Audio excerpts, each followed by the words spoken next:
Hello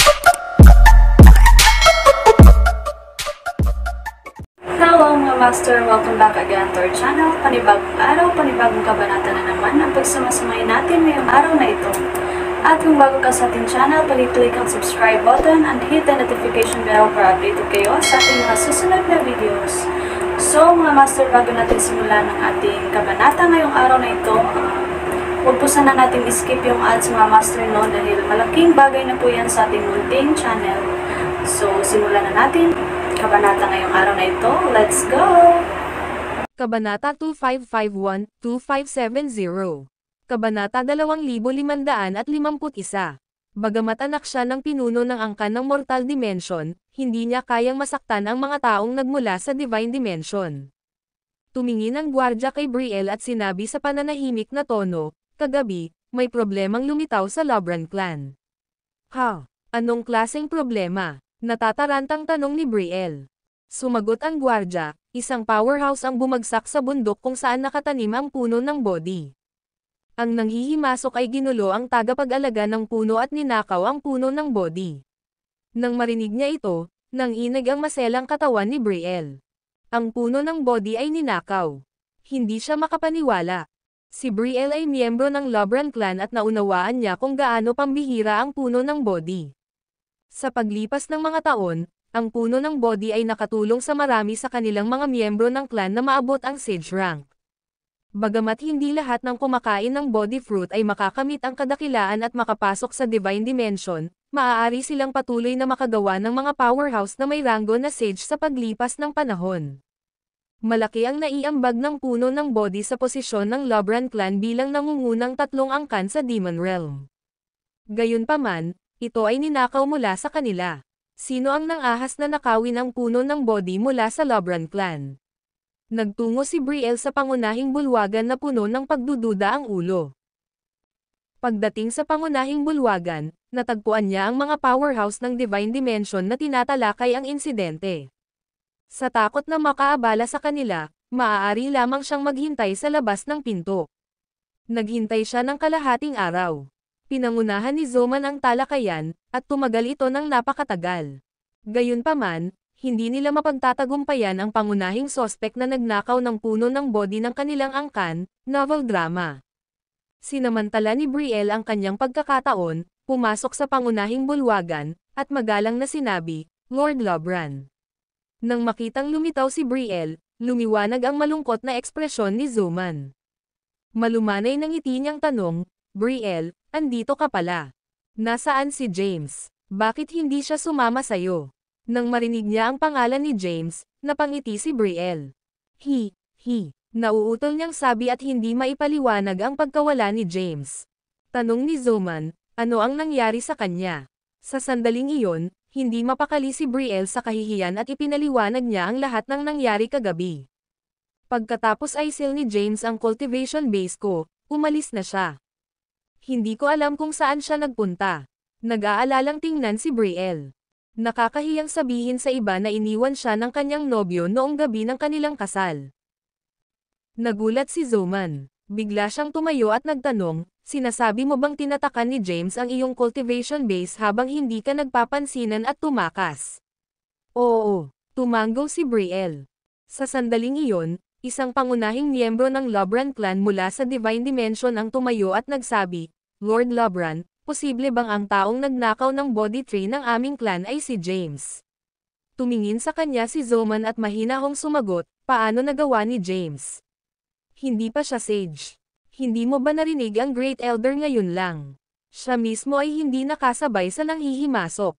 Imposibleng magkaroon ng ganoong lakas si James." Iginiit ng pangunahing miyembro, para makapasok si James sa Demon Abyss sa Great Dividing Range, dapat ay may makapangyarihan siyang tutulong sa kanya.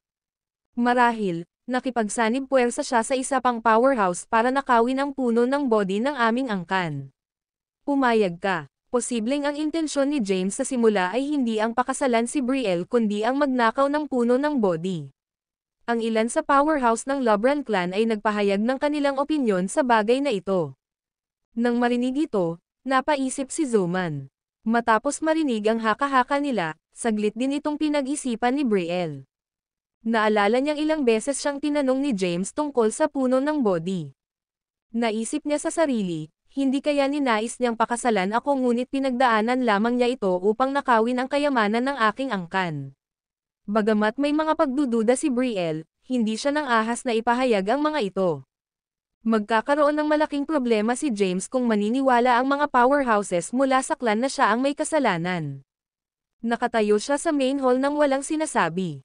Pagkaraan ng ilang sandali, huminga ng malalim si Zoman at sinabing, dahil hindi pa lumalabas ang katotohanan, hindi tayo dapat magmadali sa mga conclusion. Ating imbestigahan ang pangyayari at alamin ang katotohanan. Babalik ako sa Divine Dimension at magtitipon ng ilang tao para i-activate ang isang Divine Information. Gagamitin natin iyon para malaman ang pagkakakilanlan ng magnanakaw na kumuha ng puno ng body ng aming angkan. Ang video na ito ay edited by Herban Storytelling. Kabanata 2552. Ang lahat ng makapangyarihang miyembro ng Lobran Clan ay bumalik sa Divine Dimension. Pagkatapos bumalik sa Dimension Realm, ang mga powerhouse ng clan ay nagtipon at gumawa ng isang Divine Information upang matuklasan ang pagkakakilanlan ng magnanakaw. Sa ilalim ng normal na mga pangyayari, ang Heavenly Path ay magbibigay ng kaunting tulong upang makita ang anumang pagtatangka ng isang tao na mag-divine. Gayunpaman, hindi sila nabigyan ng anumang insight sa pagkakataong ito. Ito ay lubhang kakaiba. Nagdilim ang ekspresyon ni Zoman, at sinabi niya, wala tayong makukuhang anumang insight sa pagkakakilanlan ng taong ito. Dahil ba ang taong nagnakaw ng puno ng body sa atin ay sapat na malakas upang harangan ang landas sa langit? Ano ang dapat nating gawin ngayon, Panginoon Lobran? Kahit ang Heavenly Path ay hindi tayo matutulungan. Anong gagawin natin dito? Kung wala ang puno ng body, tiyak na hihina ang ating angkan sa paglipas ng panahon. Marami sa mga powerhouse ng Lobran Clan ang may nag-aalalang ekspresyon. Sandaling nag-isip si Zoman at sinabing, wala tayong magagawa sa ngayon. Maaari lamang kaming mag-deploy ng maraming powerhouses hanggat maaari naming ilaan upang imbestigahan ang insidente. Samantala sa Mortal Dimension, si Brielle ay nakaupo sa bakuran na itinayo para sa kanya at kay James na tulala. Excited siyang pakasalan si James, ngunit iniwan siya nito noong gabi ng kanilang kasal. Dahil dumaan na sila sa seremonya ng kasal, opisyal na siyang asawa nito. Tumayo si Brielle at sinabing may resolusyon, kahit ano pa, asawa mo na ako, James. Hindi mahalaga kung saan ka pumunta, hahanapin kita kahit na ang ibig sabihin nito ay paghahanap sa buong universo. Samantala, si Thea ay masigasig na nakakakuha ng mga espiritual na kristal, novel drama. Ginalugad niya ang Primeval Mountains para makahanap ng mga bihirang Empyrean herb at manghuli ng malalakas na halimaw. Pagkatapos, ipinagpalit niya ang mga bagay na ito para sa mga espiritual na kristal.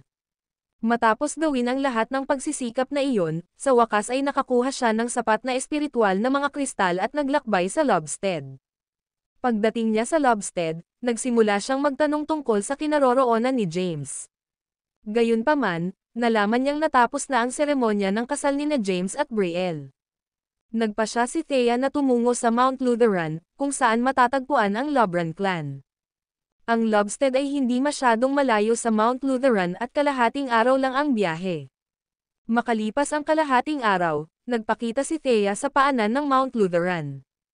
Isang tapyas ng bato ang makikita sa paanan ng bundok, at maraming malalaking salita ang nakaukit dito, Bundok Lutheran. Marami sa mga bantay ng Lobran Clan ang masikap na nagpapatrolya sa paligid, na tinitiyak ang kaligtasan ng Mount Lutheran. Lumapit si Thea pero napatigil siya. Ang Bundok Lutheran ay lampas sa puntong ito at ang base ng Lobran Clan. Bawal pumasok ang mga tagalabas. Maingat na pinili ni Thea ang kanyang mga aksyon pagkatapos na makarating sa teritoryo ng Lobran Clan dahil ayaw niyang masaktan sila. Nag-aalinlangan niyang sinabi, nandito ako para makita si James Caden. Nandito ka para kay James Caden. Napatingin ang mga guard kay Thea. Si Thea ay nakasuot ng itim na damit na may belo na nakatikip sa kanyang mukha, at sa kanyang kamay ay isang mahabang itim na espada. Sinenyasan siya ng isa sa mga gwardya, anong negosyo mo kay James Caden? 7. Nag-isip sandali si Thea at sumagot, ako ang asawa niya. Nabalitaan kung pinakasalan niya si Brielle, Kaya pumunta ako rito para makita sila. Maghintay ka. I-report ko kaagad ang presensya mo. Nang marinig na ang bisita ay asawa ni James, ang mga gwardya ay nag-ingat sa kanya. Tanging ang mga nakatataas sa angkan ang nakakaalam ng pagtakas ni James. Kaya naman, walang ideya ang mga gwardya na may hinala ang asawa ng babaeng ito. Sa isang patio sa Mount Lutheran, nagpasya si Brielle na umalis at magtungo sa isang pakikipagsapalaran habang hinahanap si James. Biglang may lumapit sa kanya na guard. Si Labran, may babaeng sumulpot sa bundok na naghahanap kay James, integridad na ipinarating ng gwardya ang nangyari. Ano? Sabi mo hinahanap niya si James. Nagulat si Brielle. Nang marinig ito, lumiwanag ang mukha ni Brielle. Nabanggit sa kanya ni James na may asawa na siya. Pagkatapos ng kanilang kasal, handa si Brielle na maging kanyang pangalawang asawa at magkaroon ng hindi gaanong impluwensya.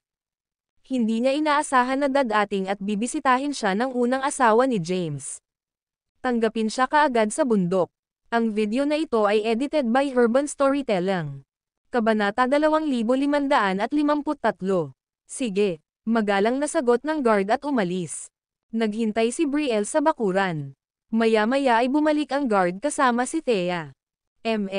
Labran, dinala ko na ang bisita, yumuko ang guard habang nagsusumbong kay Brielle. Marahang iwinagayway ni Brielle ang kanyang kamay at sinabing, okay. Na-dismiss ka. Naiintindihan. Tumalikod ang guard at umalis. Tumayo si Thea sa gilid at tumingin kay Brielle. Umupo si Brielle sa isang upuan sa isang gazebo at binalik ang tingin kay Thea. Nang matapos ni Thea na bigyan si Brielle ng isang beses, siya ay namangha at naisip niya, si James ay nasa Demon Realm sa loob lamang ng ilang taon ngunit nagawa niyang maakit ang isang napakagandang babae. Ang ganda niya at mukhang bagay na bagay kay James. Tinitigan ni Brielle si Thea pero hindi niya makita ang itsura niya dahil nakatikip ang mukha niya ng belo. Itinuro niya ang isang upuan sa tabi niya at ngumiti. Ikaw dapat si Thea, diba? Umupo ka na. Please relax. Matapos marinig ni Thea ang pagtawag ni Brielle sa kanyang pangalan, sigurado siyang ang lalaking ikinasal kay Brielle ay tiyak na matagal na niyang hinahanap. Umupo si Thea. Sinulyapan niya si Brielle at malamig na nagtanong, nasaan si James? Sabihin mo na makita niya ako ngayon. Bagamat tinanggap niya ang katotohanang posibleng kumuha ng ibang asawa si James, hindi siya humingi ng pahintulot nito bago ito gawin. Dahil dito, bahagya pa siyang hindi nasisiyahan at naging bastos kay Brielle. Anong nangyari sa'yo? May dahilan ba na natatakpan ng belo ang iyong mukha? Napatingin si Brielle kay Thea nang may interes. Hinubad ni Thea ang kanyang saplot. Nagulat si Brielle matapos niyang makita ang hitsura ni Thea at hindi sinasadyang pinuri siya ng, ang ganda mo. Ang flawless ng mukha mo. Kahit ang isang babaeng tulad ko ay hindi maiwasang mamangha sa iyong kagandahan. Ngumuso si Thea at sinabing, itigil mo na ang walang kwentang pambabola. Nasaan si James ngayon? Pakitiin mo siya sa akin. Nang marinig ang pangalan ni James, napawi ang ngiti sa mukha ni Brielle at napalitan ng lungkot. Medyo huli ka. Umalis na si James. Napatayo bigla si Thea at nagtanong, ha? Umalis siya. Saan siya nagpunta? Medyo masama ang loob, sumagot si Brielle, bakit mo ako tinatanong? Inaasahan kong malaman ang kanyang kinaroroonan mula sa iyo. Ang kasuklam-suklam na lalaki ay tumakas noong gabi ng kanyang kasal. Nagnganga ang ngipin ni Brielle. Naguguluhan, nagtanong si Thea, anong nangyari? Ikinwento ni Brielle kay Thea ang mga nangyari kagabi. Then, she spoke through gritted teeth, hindi mo ba naisip na samobra siya? Tinatakan niya ang aking cultivation base habang ako ay nalilito at tumakbong mag-isa. Kung ayaw niya akong pakasalan, bakit siya pumayag noong una? Nang marinig ito, hindi napigilan ni Thea ang mapangiti. Lumapit si Brielle kay Thea at mamulong, tsaka, ninakaw ang puno ng body ng clan ko kagabi. Hinala ko si James ang may kasalanan. Ang kanyang kasal sa akin ay isang pakunwering lamang, at ang kanyang tunay na layunin ay ang puno ng body ng aking angkan. Asawa ka ni James, diba? Tapos, alam mo ba kung may mga powerhouse na tumutulong sa kanya? About that, napatingin si Thea kay Brielle pero hindi sumagot sa tanong niya. Sa halip, tinanong niya, ano itong puno ng body? Ito ay isang pambihirang puno. Ang bunga ng puno ng Bodhi ay maaaring gawing isang sage kaagad ang taong kumakain nito. Agad na naintindihan ni Thea ang sitwasyon matapos marinig ang paliwanag ni Brielle. Siguradong si James ang nagnakaw ng puno ng Bodhi at ginawa niya ito sa tulong ni Sophie. Alam na alam ni Thea ang mga nangyayari sa mundo. Sinamantala ni James ang damdamin ni Brielle at ninakaw ang puno ng Bodhi para iligtas ang mga tao sa Earth. Siguradong bagay na gagawin ni James. Gayunpaman, itinago ito ni Thea sa kanyang sarili. Pagkatapos ng bahagyang paghinto, sumagot si Thea, walang mga powerhouse na tumutulong kay James. Kakaiba yon. Kung hindi si James ang gumawa nito, sino pa kaya ito? Napahawak si Brielle sa baba dahil sa pagdududa. Simula nang makatakas si James, hindi na siya nakita ni Thea. Kaya naman, ayaw na niyang mag-aksaya pa ng oras. Tumayo siya, tumalikod, at aalis na sana. Hoy, Thea, saan ka pupunta? Tawag ni Brielle sa kanya. Lumingon si Thea at sinabing, dahil wala si James, aalis na lang ako. Sasama ako sayo. Tumayo si Brielle, lumapit, at nakangiting sinabing, regardless of everything, I have already exchanged vows with James and am officially his wife. Gusto kong sumama sa iyo at hanapin siya. Kung wala nang ibang pagpipilian, babalik ako sa Earth kasama ka. Ang video na ito ay edited by Herban Storytelling. Kabanata 2554. Hinabol ni Brielle si Thea. Nag-aalala siya kung saan sisimulan ang paghahanap niya kay James. Buti na lang at dumating si Thea sa tamang oras. Ngayon, hanggat sinusundan niya si Thea ay mahahanap niya si James. Kumunot ang noo ni Thea sa sinabi ni Brielle. Ayaw niyang sundan siya ni Brielle. Pagkaraan ng ilang sandali ng pag-iisip tungkol dito, sinabi ni Thea, sa palagay mo ba ay medyo hindi nararapat na sundan mo ako? Nakangiting sagot ni Brielle. Walang hindi nararapat dito. Nagpalitan na kami ni James ng vows, novel drama. Opisyal na akong asawa niya. Nabalitaan kanya mula sa iyo. Sinabi ko na sa kanya na ikaw ang magiging unang asawa, at ako ang magiging pangalawang asawa niya. Dahil mapilit si Brielle, hindi na siya tinanggihan ni Thea. Tumanggo siya at sinabing, gawin mo ang gusto mo. Pagkatapos magsalita, mabilis na umalis si Thea. Sumunod naman si Brielle sa likod niya. Samantala, si James ay nasa hindi kilalang mundo. Maging si Sophie ay hindi matukoy ang lugar. Ang alam lang niya ay mayroong isang malakas na porma sayon sa paligid ng planeta at ito ay masyadong hindi maintindihan para sa kanya.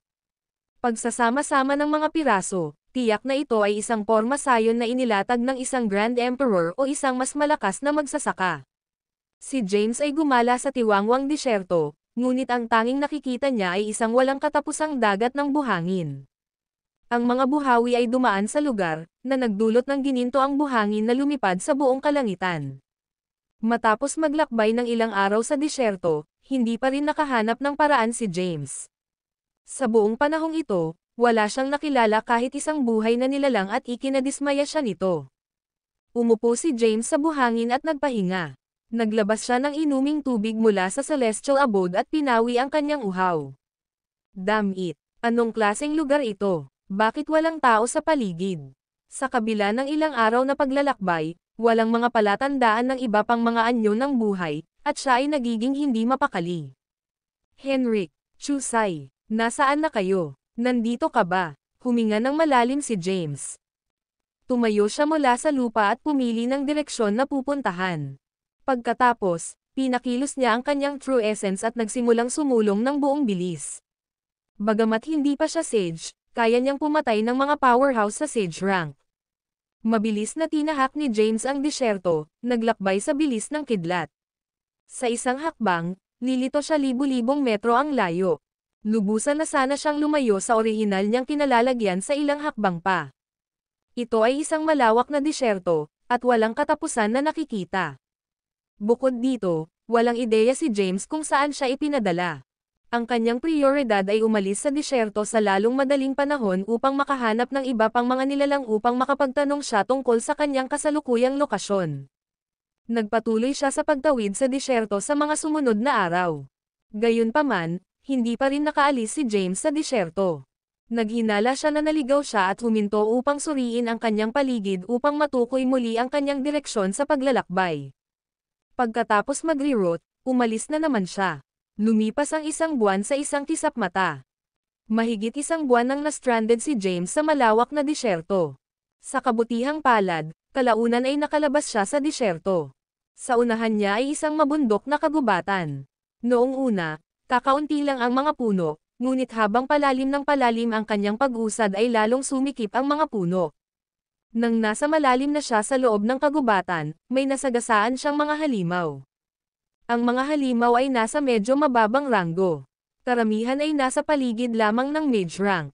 Wala man lang siyang na-encounter na mas mataas sa tribulation rank. Sa pamamagitan ng mga pagbabawas na ito, inferred ni James na ang planeta ay hindi masyadong advanced. Kung hindi, ang mga halimaw na nakatagpo niya ay magiging mas malakas. Matapos ang huling buwan na patuloy na gumagala sa disyerto, si James ay pagod na pagod.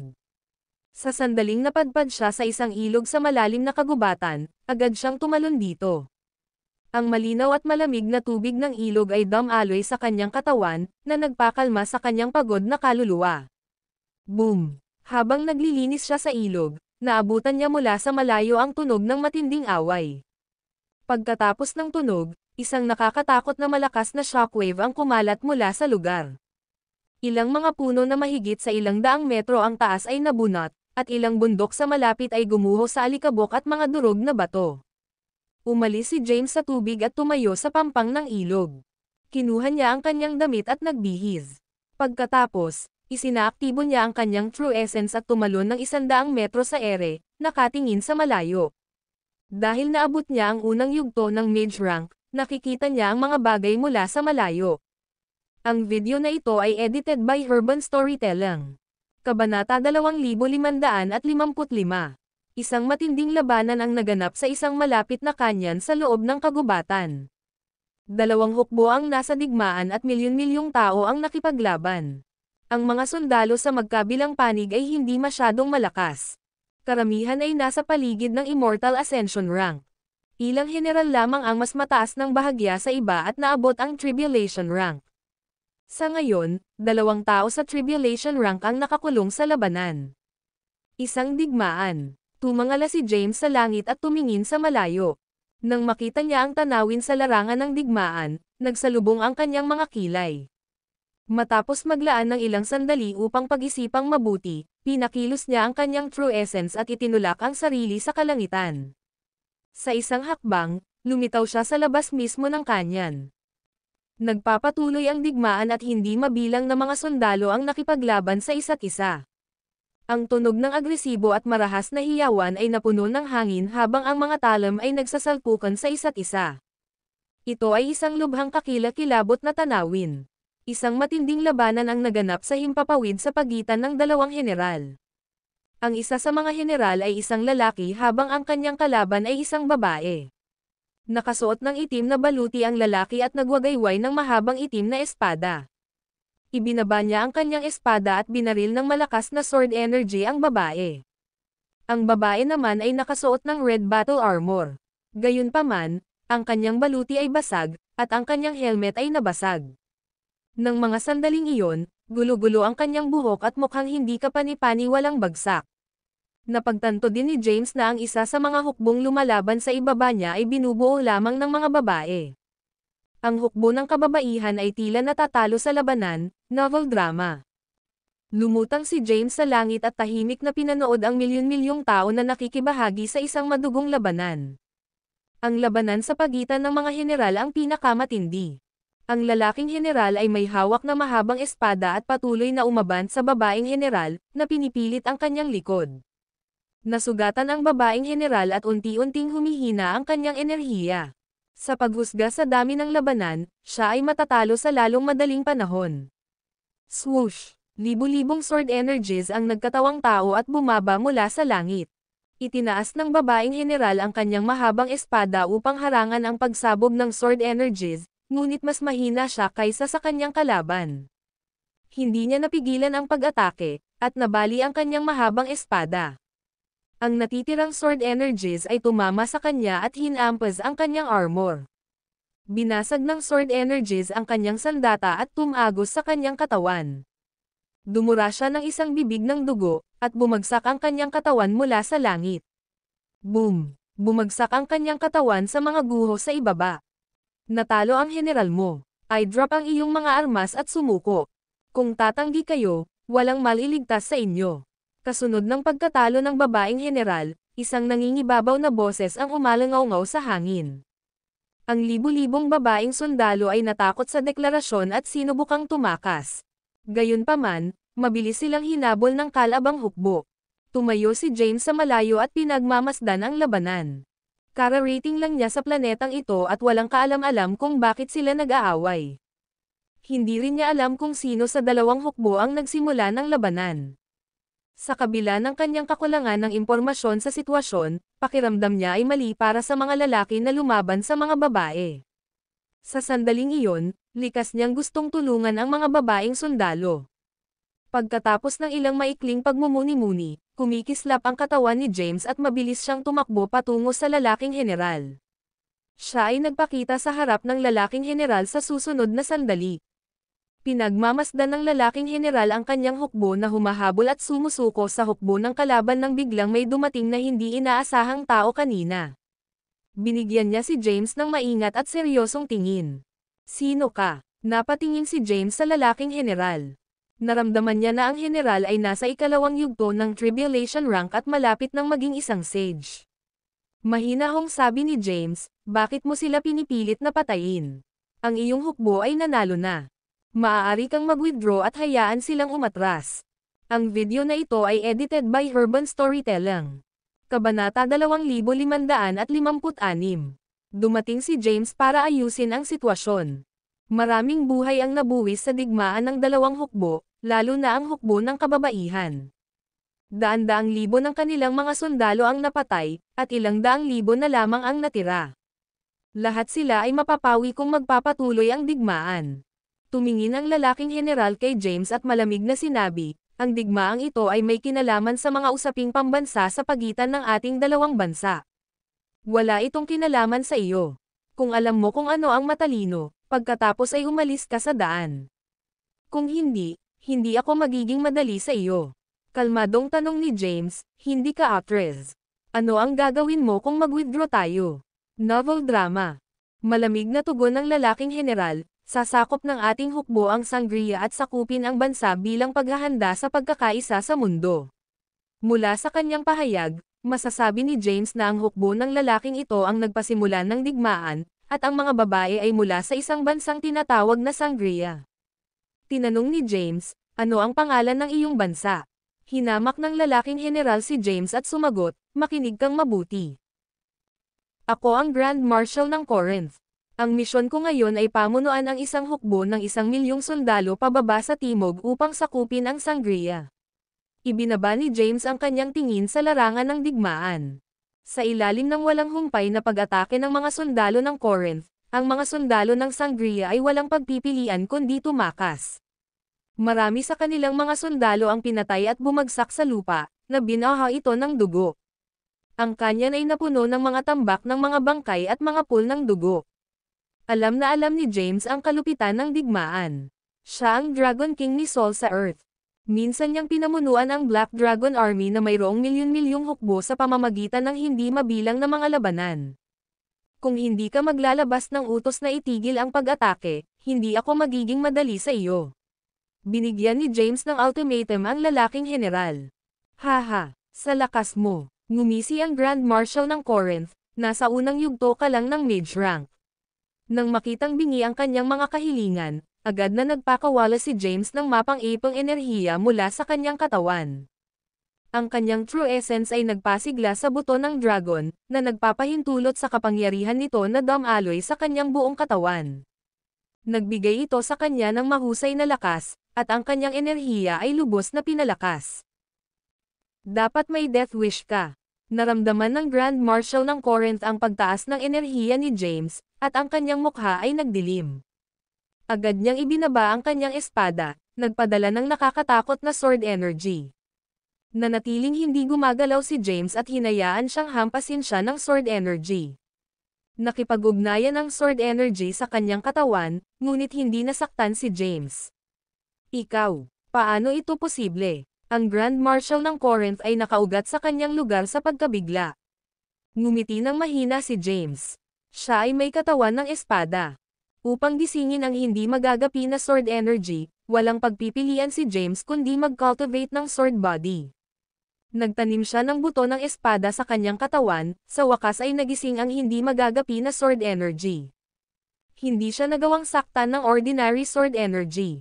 Inactivate ni James ang kanyang Yoga-Kare sa telepathically. Hindi mabilang na mga hibla ng enerhiya ang lumabas mula sa kanyang mga pores at nagtipon upang bumuo ng puting sword energy. Ang enerhiya ng sword ay lumipad sa itaas ng kanyang ulo na parang puting kidlat. Dahil ang planeta ay hindi advanced, ang makapangyarihang sword energy ni James ay naapektuhan ang nakapalibot na espasyo, na nagdulot ng banayad na mga bitek sa puwang sa paligid niya. Mula sa malayo, ang eksena ay mukhang iba sa mundo. Sa sandaling lumitaw si James's Yoga-Kare sword energy, ang Grand Marshal ng Corinth ay nakaramdam ng isang mapanganib na ginaw. Bagamat siya ay nasa ikalawang yugto ng Tribulation rank, tinakat pa rin siya nito.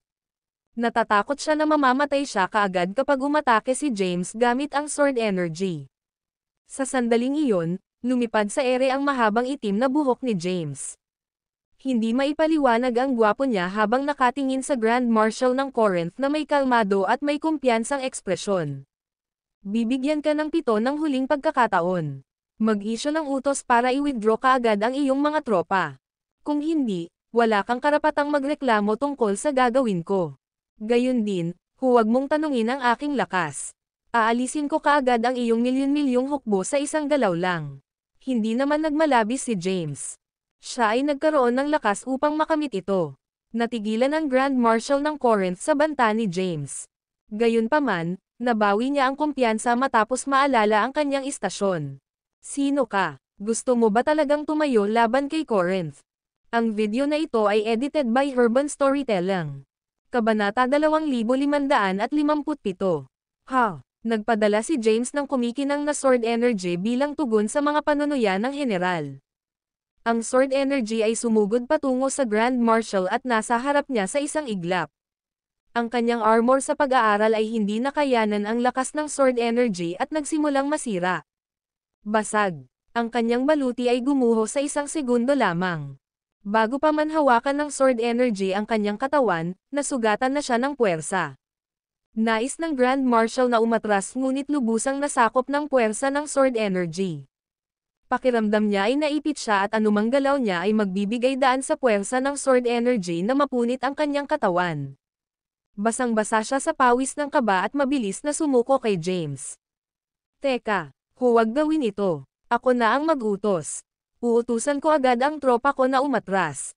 Nang marinig ang mga salitang ito, inalis ni James ang kanyang sword energy. Nakahinga ng maluwag ang Grand Marshal ng Corinth. Inabot niya ang kamay niya para panasan ang pawis niya sa noo. Tapos, sinulyapan niya si James at nagturo sa tropa niya. Bawiin. Dumadagandong ang boses niya sa kalangitan.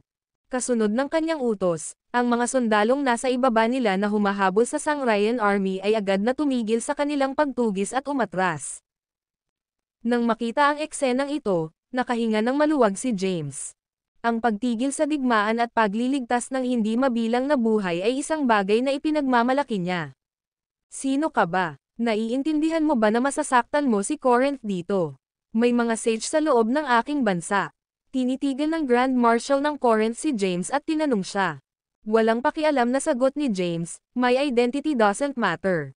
Bumalik sa iyong bansa ngayon, at iwanan ang Sangria. Siyempre, ang iyong bansa ay maaaring habulin ako para sa paghihiganti. Gayunpaman, siguraduhing mayroon kayong lakas upang labanan ako. Oo naman, novel drama. Pupunta kami para sa iyo. Umalis ang Grand Marshal na may malungkot na ekspresyon. Sa pag-alis ng Corinthian Army, natapos ang digmaan. Nanatili sa lugar ang taunang hukbo ng Sangria. Halos lahat ng mga sundalong nakaligtas ay nasugatan. Umupo sila sa lupa at nagsimulang magpagaling ng kanilang mga sugat. Bumaba si James mula sa langit at nagpakita sa malawak na kanyan. Ang kanyan ay puno ng mga bangkay at mga pool ng dugo. Ang hangin ay may baho ng dugo. Napatingin si James sa bundok sa di kalayuan, naalala niya na doon nag-crash ang general ni Sangria. Sa susunod na sandali, lumitaw siya kung saan siya nahulog. Ginamit niya ang kanyang divine sense at hinayla siya palabas ng mga guho. Ang kanyang sandata sa labanan ay ganap na nasira, at ang kanyang katawan ay natatakpan ng mga sugat. Ni isang bahagi ng katawan niya ay walang bahid ng dugo. Sa pagkakataong iyon, nawalan na siya ng malay ngunit mahina pa rin ang paghinga. Inilagay siya ni James sa isang malaking bato at bamulong, maswerte ka na nakilala mo ako ngayon. Kung hindi, mamamatay ka kaagad. Agad niyang inilabas ang crucifer at pinaandar ang true essence niya, isinalin ito sa mga karayom. Ang mga pilak na karayom ay kumikinang ng maliwanag at nagsimulang maglabas ng mababang ugong. Mabilis na ipinasok ni James ang mga karayom sa general ng Sangria, gamit ang kapangyarihan ng crucifer upang gamutin ang kanyang mga sugat. Ang crucifer ay may malawak na kasaysayan. Ito ay naiwan ng isang ancestral god mula sa primeval age at may mga mahiwagang kakayahan na maaaring magpagaling ng mga pinsala. Hindi nagtagal, natapos na niyang ipasok ang mga karayom sa buong katawan niya. Mabilis na nakabawi ang mga internal na pinsala ng general. Makalipas ang halos 10 minuto, natauhan siya. Ang una niyang nakita ay isang hindi pamilyar na mukha.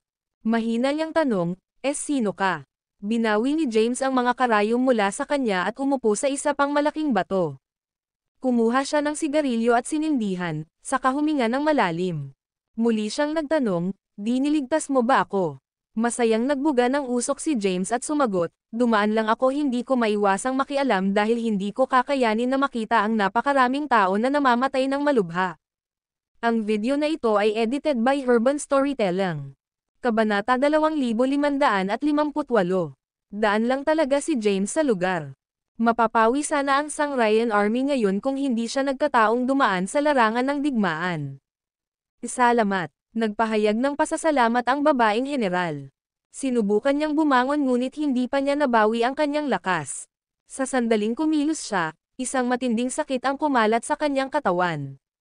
Hindi sinasadyang nagpakawala siya ng isang masakit na daing.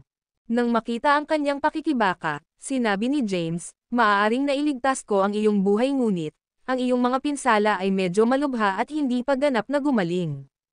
Ang mabuti pa ay magpahinga ka muna. Ma'am, bahagyang tumango ang babaeng general mula sa Sangria. Tumingin si James sa iba pang mga babaeng sundalo na nakaupo sa malayo, at napukaw ang kanyang pagkamausisa. Tanong niya, bakit puro babaeng sundalo ang mayroon ka? Wala bang mga lalaki sa iyong bansa? Nang marinig ito, nabigla ang babaeng general. Nakatingin kay James na naguguluhan, tinanong niya, hindi mo pa ba narinig ang Sangria dati? Umiling si James at sinabing, nagsasaka ako sa kabundukan at bihira akong gumala sa labas. Hindi ako masyadong alam sa mga pangyayari sa labas ng mundo. Oh, nakikita ko. Ipinaliwanag ng babaeng general, ang ating bansa ay isinumpa, at ang mga lalaki ay hindi kayang mabuhay sa Sangria. Ang mga lalaking mananatili sa ating bansa ng higit sa 1 buwan ay mamamatay ng hindi maipaliwanag. Nakakatakot na sumpa iyon. Natigilan si James. Isang lugar kung saan hindi mabubuhay ang mga lalaki. Talaga bang may kakaibang lugar sa universo na ito? Tumango ang babaeng general at sinabing, talaga. Noon pa man ay sinasakop ng mga babae ang ating bansa, kaya wala tayong mga lalaki doon. Lalong lumalim ang curiosity ni James sa Sangria. Tanong niya, nabanggit mo na ang iyong bansa ay isinumpa. Anong nangyari? Umiling ang babaeng general at sinabing, hindi ako masyadong sigurado sa mga detalye. Ito ay isang pangyayaring matagal nang nangyari sa nakaraan. Ang lahat ng mga tala tungkol sa puntong ito sa kasaysayan ay nakaimbak sa ipinagbabawal na lugar ng palasyo ng ating bansa. Tanging ang Her Majesty, the Empress, ang may akses sa kanila. Ang alam ko wala pang lalaki na naninirahan sa ating bansa. Lahat ng sibilyan natin ay babae. Kung ang isang tao ay papasok sa ating bansa, mamamatay siya pagkatapos ng 1 buwan. Habang nalaman niya ang tungkol sa Sangria, mas gustong malaman ni James ang tungkol dito. Hindi siya naniwala sa sinasabi nila na mamamatay ang isang lalaki matapos manatili sa bansa ng mahigit 1 buwan. Nagpahinga sandali ang babaeng general at medyo nakabawi ng lakas. Nagpumiglas siya mula sa lupa at tumingin sa mga bundok ng mga bangkay sa malayo na may dalamhati, novel drama. Ang pag-atake sa atin ng Corinth ay naging dahilan upang ang ating hukbo ay dumanas ng isang mapaminsalang pagkatalo. Maraming sundalo ang isinakripisyo at namatay sa kalunos-lunos na labanang ito. Ang Corinth ay may malalaking ambisyon, ngunit ang ating bansa ay humahadlang sa plano nitong pag-isahin ang mundo. Bagamat nag-withdraw na sila sa ngayon, siguradong magre-regroup sila at muling sasalakayin tayo. Ang Korinto ang pinakamalakas na bansa sa mundong ito. Kung susubukan nila ulit, baka mapuksa talaga ang ating bansa. Bulong ng babaeng general, tila kinakausap ang sarili kundi pati si James. Tumingin si James sa kanya at sinabing, "I'm very interested in Sangria's history. Sasama ako sa iyo sa Sangria."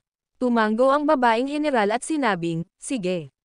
Gayunpaman, hindi ka dapat magtagal sa ating bansa, sir. Kung hindi, baka masumpa ka." Nakangiting tugon ni James. Hindi siya naabala sa sumpa. Pagkatapos, nagsimulang tipunin ng babaeng general ang kanyang mga tropa.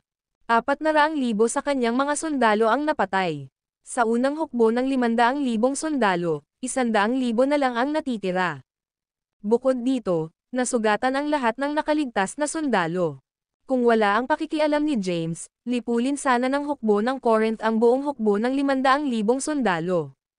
Umuwi ang babaeng general kasama ang mga natitirang sundalo.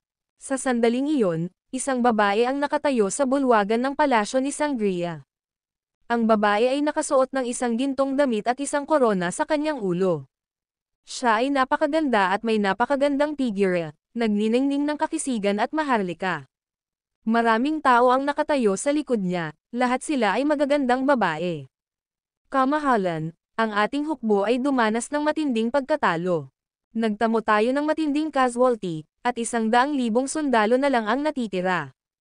Sa hindi inaasahang pagkakataon, na-atras ni Corinth ang mga tropa nito bago pa man tuluyang mapuksa ang ating hukbo. Nakatanggap kami ng intel mula sa frontline na ang aming general ay namatay sa labanan. Ang video na ito ay edited by Urban Storytelling. Kabanata 2559. Sunod-sunod na pumasok ang mga ulat. Ang Empress ay may tame time na ekspresyon habang siya ay maikli sa kung ano ang kalagayan ng kanilang mga tropa. Kaagad, naglabas siya ng utos, kunin ang 3 pang hukbo na magtipon sa Imperial Capital at sabihin sa kanila na ipagtanggol ito sa kanilang buhay. Naiintindihan. Sa sandaling iyon, pauwi na sa bansa ang babaeng general kasama ang kanyang 100,000 nakaligtas na sundalo. Makalipas ang kalahating buwan, dumating ang babaeng general sa Imperial Capital. Lumuhad siya sa lupa sa Sangria Palace. "Kamahalan, patawarin mo sana ako sa hindi pagkukulang sa pagtatuboy sa mga tropa ni Corinth. Ang aming hukbo ay nagdusa ng mabibigat na casualty sa panahon ng labanan na naganap sa Yantard Canyon. Ang lalaking ito ang tagapagligtas na pumihil sa walang awa na hukbo ni Corinth na lipulin tayo. Kung wala ang kanyang tulong, maaaring nakarating na ang hukbo ni Corinth sa Imperial Capital sa ngayon." Nakatayo si James sa bulwagan ng palasyo, pinagmamasdan ang mga opisyal ng sibil at militar na nagtipon. Lahat sila ay magagandang babae. Pakiramdam niya ay nangganyo siya nang makita ang napakaraming magagandang babae na nagkukumpulan. Para sa kanya, ito ay tulad ng pagtingin sa isang nakakabighaning tanawin. Nakatutok ang mga mata ni Empress kay James.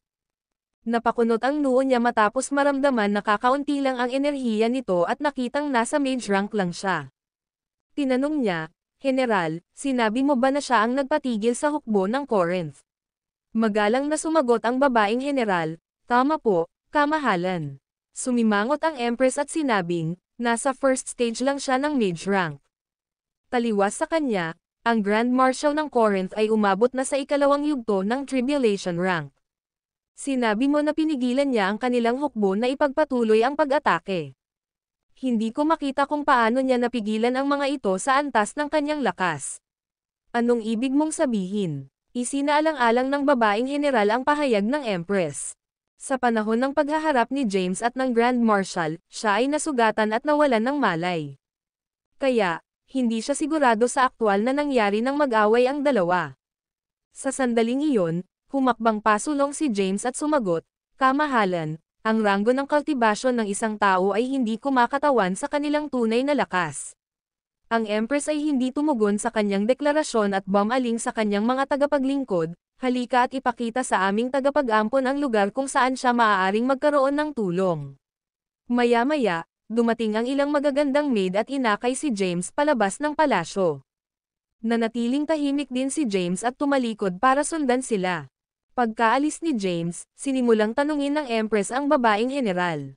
Isinalaysay ng babaeng general ang lahat ng kanyang nalalaman ng detalyado, kabilang ang pagkaligtas ni James. Pagkatapos, tinawag ng Empress ang ilan sa mga nakaligtas na sundalo. Mula sa patoto ng mga sundalong ito, nalaman niya na si James talaga ang taong nagpilit sa Grand Marshal ng Corinth na umatras. Matapos malaman ang katotohanan, nakahinga ng maluwag ang Empress. "Ligtas na kami, salamat sa kanya. Kung hindi, kami ay nasa matinding paghihirap ngayon. Lahat kayo na-dismiss." Tumayo ang Empress at lumabas ng palasyo. Samantala, ipinakita kay James ang kanyang tirahan sa loob ng palasyo. Binigyan siya ng isang independenteng patio na napapaligiran ng malalagang halaman. Ang mga ibon ay umaawit ng magagandang himig habang sila ay dumapo sa mga puno at ang halimuyak ng mga bulaklak ay nagpapabango sa hangin. Nakaupo si James para magpahinga sa bakuran habang sinisikap niyang linawin ang kanyang paligid. Bulong niya, "Wala namang kakaiba dito. Bakit nila sinabing hindi mabubuhay ang mga lalaki sa Sangria?" Habang siya ay malalim na nag-iisip tungkol sa paksa, isang grupo ng mga tao ang lumapit sa kanya. Ang nangunguna ay isang babaeng nakasuot ng gintong damit na may korona sa ibabaw ng kanyang ulo. Maraming magagandang court ladies ang sumunod sa kanyang likuran. Lahat sila ay pare-parehong maganda at kapantay ng Empress sa hitsura. Gayunpaman, kulang sila sa kagandahan at kagandahang ipinakita niya. "Sir," lumapit sa kanya si Empress na may nakakaakit ng ngiti. Tumingin siya kay James at bahagyang yumuko habang sinabing, "Ako ay lubos na nagpapasalamat sa iyong tulong, novel drama. Kung hindi dahil sa iyong pakikialam, ang aking bansa ay nawasak na ngayon. Ikaw ang tagapag-alaga ng aming bansa, kaya sabihin mo sa amin kung mayroong anumang bagay na gusto mo. Pagkatapos naming mabayaran ang iyong utang ng kabaitan, buong kabab ang loob naming hinihiling na umalis ka sa lalong madaling panahon. Kung hindi, isang sumpa ang sasapit sa iyo." Ang video na ito ay edited by Urban Storytelling. Kabanata 2560. Matapos kumpirmahin ang katotohanan mula sa iba't ibang mga mapagkukunan, kinilala ng Empress na talagang nailigtas ni James ang mga natitirang sundalo ni Sangria at pansamantalang naiwasan ang kanilang krisis sa pamamagitan ng pagpigil sa pag-atake ni Corinth sa kanilang bansa. Karaniwang kagandahang loob sa Sangria ang suklian ang kabutihang ipinakita sa kanila. Dahil nailigtas ni James ang kanilang bansa, nais nilang ipakita ang kanilang pasasalamat. Gayunpaman, ayaw ng Empress na manatili si James sa Sangria sa loob ng mahabang panahon dahil natatakot siya na malagay siya sa isang mapanganib na sitwasyon o biglang mamatay dahil sa sumpa. Ayaw ni Empress na may mangyaring masama kay James. Naintriga kaagad si James matapos marinig na ibinalita ng Empress ang paksa ng sumpa. Hindi niya napigilan ang kanyang pagkamausisa at nagtanong, "Kamahalan, anong klaseng lugar ang Sangria? Bakit ang isang sumpa na pumipigil sa mga lalaki na manirahan dito sa mahabang panahon ay inilagay sa bansa?" Walang alinlangan na umiling ang Empress at sinabing, "Hindi ko masyadong alam ang mga detalye. Ito ay isang bagay na matagal nang nangyari. Ang katotohanan ng marami sa mga bagay na ito ay nawala sa panahon." "May nangyari kanina?" tanong ni James. Muling umiling ang Empress at sinabing, "Hindi ko talaga matandaan ng malinaw. Ang ating bansa ay maraming beses nang nawasak sa nakaraan, at maraming mahahalagang tala ang nawala. Anuman ang mga tala na natitira ay naiwan ng powerhouse ng ating bansa. Gayunpaman, walang gaanong naitala tungkol sa sumpa. Sinasabi lamang ng mga sinaunang tala na ang sumpa ay nauugnay sa isang labanan na nangyari noong sinaunang panahon." Ang Empress ay nag-iisip ng kanyang utak para sa impormasyon. Pagkatapos ng maikling pag-iisip tungkol dito, sinabi niya, "Ang planetang kinaroroonan natin ngayon ay tinatawag na Planet Galileo, na ipinangalan sa isang walang katulad na powerhouse, si Sir Galileo. Sa hindi malamang dahilan, nawala siya, at ang planetang ito ay nabuklod. Ang mga nabubuhay na nilalang sa ating mga planeta ay hindi makaalis at ang mga dayuhang nilalang ay hindi makakapasok sa ating planeta. Ipinaliwanag ng Empress ang kasaysayan ng kanilang planeta. Gayunpaman, dahil ang mga pangyayaring ito ay mula pa noong sinaunang panahon at nangyari bago pa man ang kasalukuyang araw, wala siyang masyadong alam. Ang ating bansa ay matatagpuan sa pinakasentro ng Planet Galileo. Doon din matatagpuan ang selyo. Ang selyo na iyon ang dahilan kung bakit may sumpa sa mga lalaki sa ating bansa. Si James ay nakikinig ng mabuti. Matapos marinig ang kanyang mga kwento, nagsimulang gumala ang kanyang isip. Sir Galileo, anong klaseng tao siya? Tanong ni James kay Sophie na nasa celestial abode. Si Sophie ay may kaalaman at alam ang halos lahat ng sikat at makapangyarihang nilalang sa universo. Gayunpaman, hindi nakuha ni James ang tugon ni Sophie matapos siyang tawagan ng ilang beses. Wala siyang choice kundi tanungin si Nova, na nasa loob din ng celestial abode. Nova, alam mo ba ang tungkol sa isang powerhouse na nagngangalang Sir Galileo na umiral noong sinaunang panahon? Sagot ni Nova, never heard of him. Naglakbay ako sa universo kasama si Emperor Jabari at narinig ko ang halos lahat ng sikat at makapangyarihang nilalang na nabubuhay. Gayunpaman, wala pa akong narinig na sino mang nagngangalang Sir Galileo dati. Mayroon lamang dalawang posibilidad. Isa, itong si Sir Galileo ay hindi isang kilalang powerhouse. Ang alternatibo ay hindi siya mula sa Primordial Age, ngunit sa halip ay mula sa Ancient Heavenly Court Age o sa Primeval Age. Pagkarinig nito, napatingin si James sa Empress na nakatayo sa tabi niya. Hindi na inistorbo ni Empress si James nang makitang malalim ang iniisip niya. Itinuro ni James ang isang upuan sa tabi niya at nakangiting sinabing, "Huwag mo pong pigilin ang account ko. Mag-usap tayo habang nakaupo." Nang marinig ito, hindi napigilan ng Empress na ibalik ang kanyang ngiti.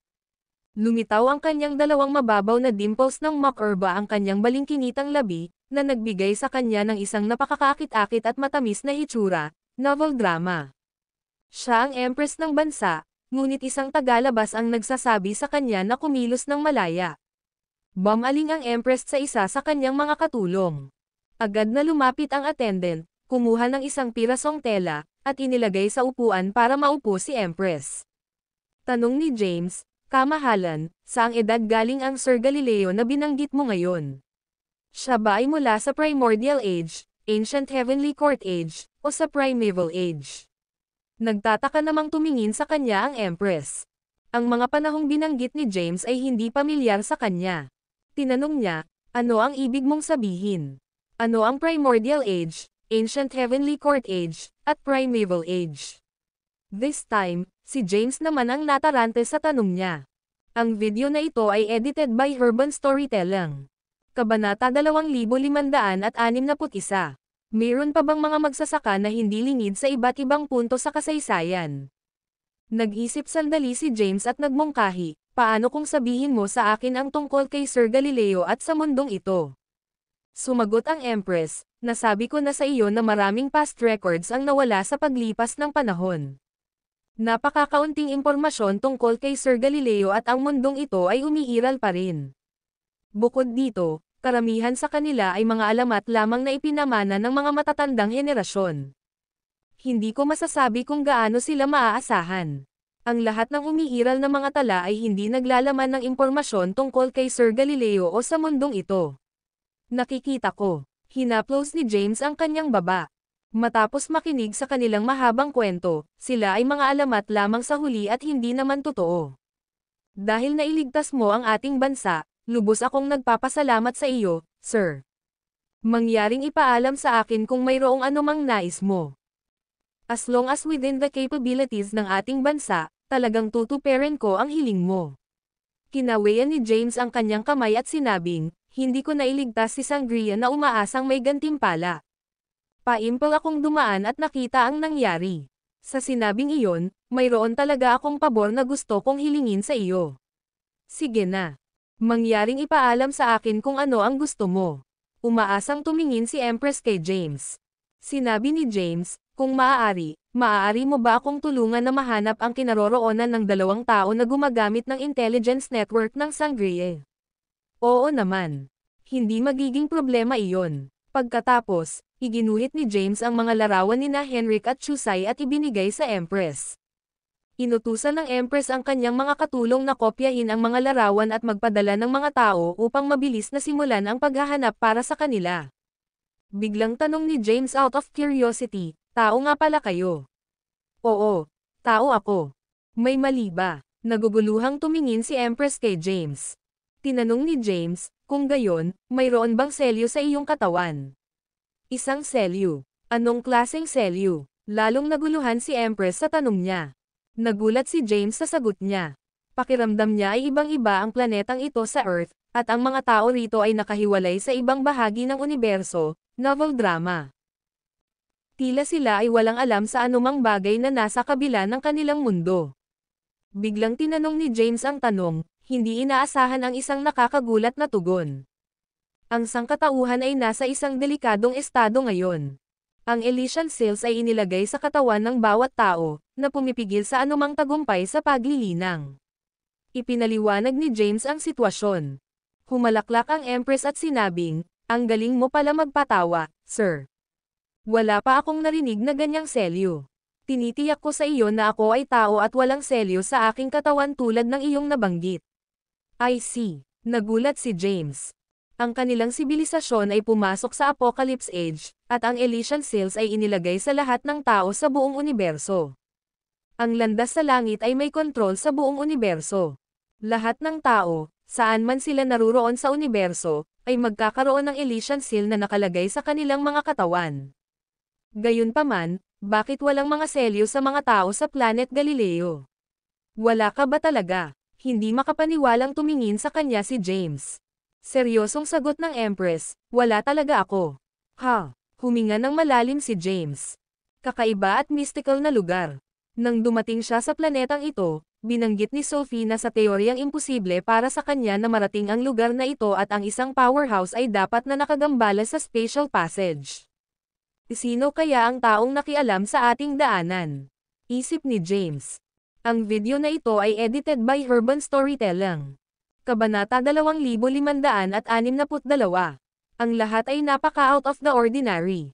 Anong klaseng lugar ito? Bakit siya napunta dito in the first place? Half a month ka na sa bansa natin, sir, novel drama. Para sa iyong kaligtasan, dapat kang umalis sa lalong madaling panahon. Mamamatay ka kapag hindi ka umalis, maalab na paalala sa kanya ng Empress. Marahang iwinagayway ni James ang kanyang kamay at sinabing, ayos lang. Maayos na ang pakiramdam ko at hindi naniniwala sa mga sumpa, ni hindi ko iniisip na may masamang mangyayari sa akin. Buntong hininga. Dahil mapilit si James, walang magawa ang Empress para pigilan siya. Marami na siyang nakitang katulad niya.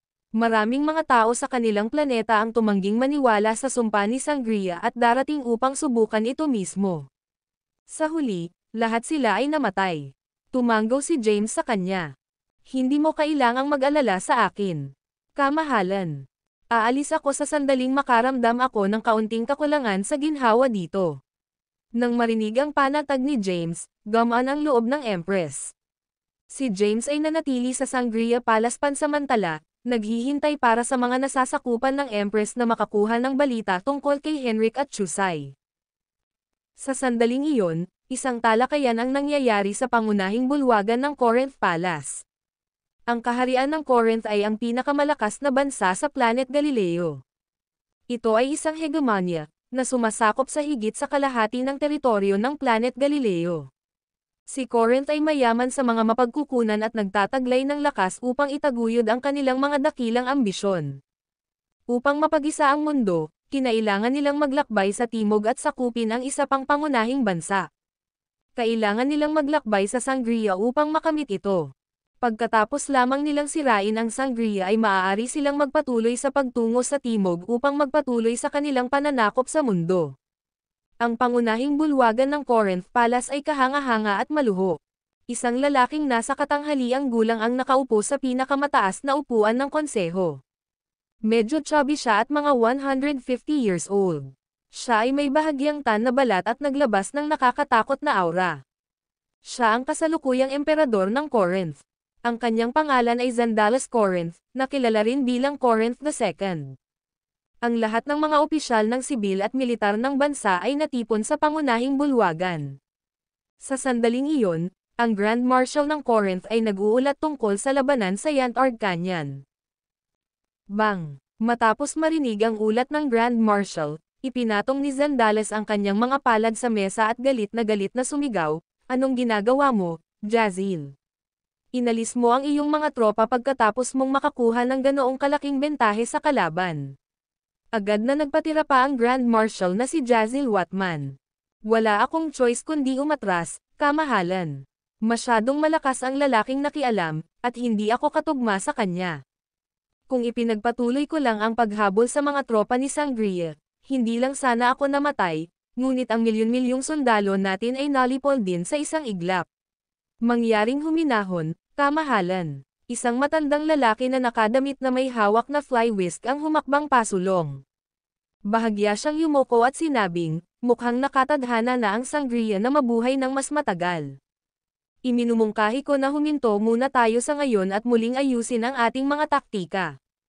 Hindi kailanman. Galit na umungol si Zandalos, "Dapat nating ibagsak ang Sangria sa lalong madaling panahon upang bigyang daan ang ating mga hukbo na magtungo sa timog at masakop ang mundo. Sa pagkakataong ito, mamuno ka sa mga tropa at lupigin ang Sangria. Gusto kong makita kung sino pa ang maglalakas loob na hamarang sa daan ni Corinth." "Nauunawaan, kamahalan." Hindi nang ahas ang Chancellor na talikuran ang kanyang utos. Ang Sangria ay may mga especially iyan na nakatanim sa Corinth. Dahil dito, agad na ipinaalam kay Sangria ang tungkol sa Chancellor ni Corinth na personal na namumuno sa mga tropa laban sa kanila. Sa sandaling iyon, ang Empress ay puno ng pagkabalisa sa pangunahing bulwagan ng Sangria Palace. Mukhang determinado si Corinth na sirain ang Sangria sa pagkakataong ito. Ipinadala nila ang kanilang Chancellor para pamunuan ang mga tropa laban sa atin. Siya ay isang nakamamatay na puwersa na dapat isaalang-alang. Ano ang dapat nating gawin? Inilibot ng Empress ang kanyang tingin sa maraming magagandang opisyal at huminga ng malalim. Natahimik ang mga babaeng opisyal sa ibaba niya. "Kamahalan, paano kung sumuko tayo kay Corinth?" Isang babae ang humakbang at nagmungkahi, "Mas malakas ang Corinth kaysa sa ating bansa. Kung patuloy tayong lalaban, mawawasak din ang ating bansa.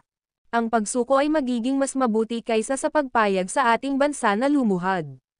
"Hindi kailanman," sumagot ang Empress, "ang ating bansa ay may kasaysayan ng higit sa 10,000 taon. Ang Corinth ay itinatag lamang kamakailan kung ihahambing. Nawasak man ang ating bansa, hinding-hindi tayo susuko sa kanila." "Kamahalan." Isang babaeng sundalo ang pumasok sa bulwagan at lumuhad sa isang tuhod. Ang video na ito ay edited by Urban Storytelling. Kabanata 2563. Sumagot ang Empress, "Go on."